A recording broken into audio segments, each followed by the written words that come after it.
So I want to get in, allow my guests to introduce themselves, but really dive into that world of what are we negotiating in these long-term contracts, and how do you come to agreement to move these different things fast? Maybe Daniel, if we can start with you to introduce yourself and what you're currently working on. So my name is Daniel Verdeil. I'm representing the African Water Facility in Southern Africa. And the African Water Facility is a multi-donors trust fund managed by the African Development Bank, and which has mainly three pillars in its strategy. The more important one is the project preparation in the water sector. So we are financing all the chain of project preparation for any infrastructure in the water sector, irrigation schemes, water supply, hydropower, whatever is linked to water. The second is improving the governance in the water sector, since we know that developing infrastructures doesn't go well if we don't have the right sector reforms in place, if we don't have the right legal and institutional framework. So that's what we are doing too.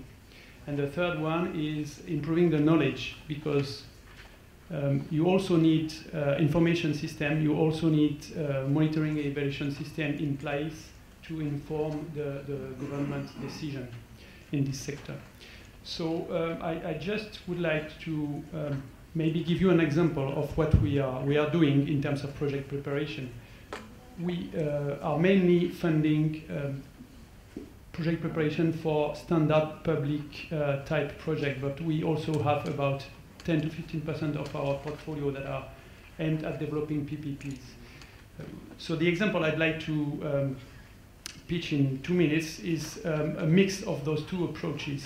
It's a complex but comprehensive project, and a very interesting one. It's a transboundary river basin development program shared between Malawi and Tanzania, where what we are preparing with what the governments are preparing, what we are supporting them to do, is a multi-purpose infrastructure that includes a 180 megawatt hydropower dam that will also provide water for irrigation for 6,000 hectares, and that will control floods. But in addition, we don't want, and that's the philosophy of the African Water Facility, to prepare the standard hydropower project where the population will see the electricity passing over the head and not benefiting of any thing from this project. So this project also includes what we call social infrastructure, such as water supply, such as rural electrification, and even measures for pushing the economic diversification of this rural river basin. So where are we now? We have funded with other partners, NEPAD, IPPF, the Climate Resilience Infrastructure Development Facilities, 6 million euros of preparation studies, including a river basin development plan, that's the planning tool, a feasibility study, a detailed design, and a financing strategy. And we are now getting the results of all these studies and the preliminary finding of the financing strategy. The dam is about 470 million euros. The irrigation scheme is about another 80 million euros. And to just illustrate our different approaches, what most probably the dam and HPP will make the case for a PPP scheme. Now the question is, can we add to that the management and the irrigation scheme in the scope of this PPP, and to which extent? This is less sure, but we are looking at that.